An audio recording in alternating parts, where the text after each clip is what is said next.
So much. It is so interesting that I just learned today at 44 years old, I want to play a game. It's called Trump or Trans. The first one, gutted medical research. Trump. Kidnapping Americans and sending them to foreign countries, aka deporting them. Trump. Driving us into a recession. Trump. Increasing the cost of everything.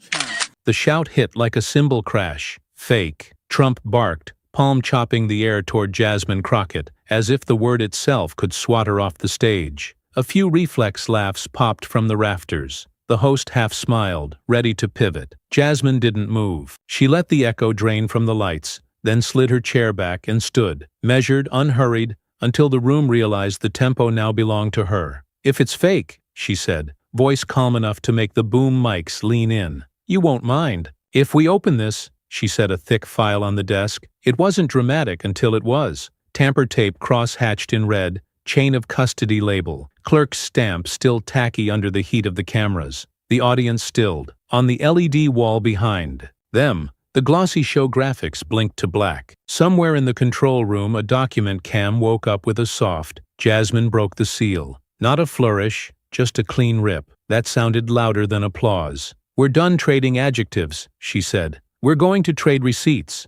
The first sheet slid under the lens, a side-by-side timeline. Left column, clips of polished lines, no paid crowds, no handlers, spontaneous. Right column, dated transaction summaries and vendor memos. The unglamorous scaffolding of a story that had been sold is effortless. Wire Out Event Logistics, LLC. Memo audience, MGMT AC Marquee Strategies, MO Reputation Retainer, Charter invoice, spontaneous stop. The room didn't gasp. It did something rarer. It listened. Trump tried to laugh again. It arrived thin. "Normal expenses. Everyone has them." "Exactly," Jasmine said softly. "Which is why calling the truth fake is the only fake thing up here." Page 2. A production rundown from a primetime night. Clean in the morning draft. Returned hours later with ink scrolled diagonally across it. No unscripted Q&A if pressed. "We don't dignify rumors. Redirect to philanthropy." A forwarding email hovered beside it on the screen. "Updated per guidance. Use rumor line if needed." Melania's smile held, then shrank by a millimeter like lacquer under a lamp. Ivanka leaned toward her mic. "Coordinating isn't a crime." "Agreed," Jasmine said,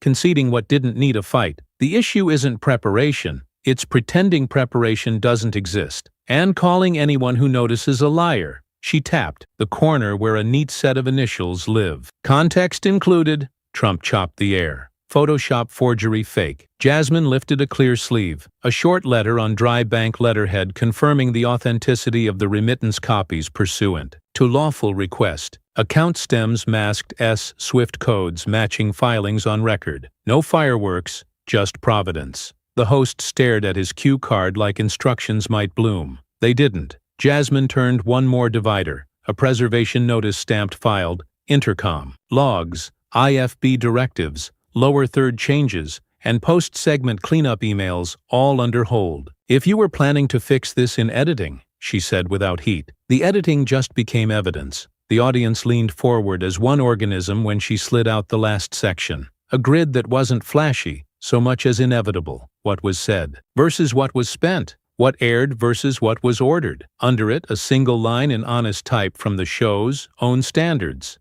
"Doc, assume microphones are live at all times. Content uttered on set may be used at editorial discretion." Jasmine didn't gloat. She set a fingertip on the paper like a bookending. "I won't touch your children," she said, drawing the line clean and bright. "This is about adult choices, signatures, directives, edits. Those belong to accountability." Trump reached for volume. The room didn't follow. Phones lowered, eyes lifted to the LED where the file unsealed. Ordinary, devastating, told a story that didn't need adjectives. Jasmine closed the folder halfway. The click sounded like a gavel in a small courtroom. "You shouted fake," she said, voice steady as a level. The documents answered. She centered the file between them like a promise rather than a threat. "We can go back to the performance," she added, not unkindly. "Or we can sit with what the paper just said out loud." And for once, nobody asked for a commercial. The crowd had already turned away from the hand waving the moment off and toward the file that refused to be waved.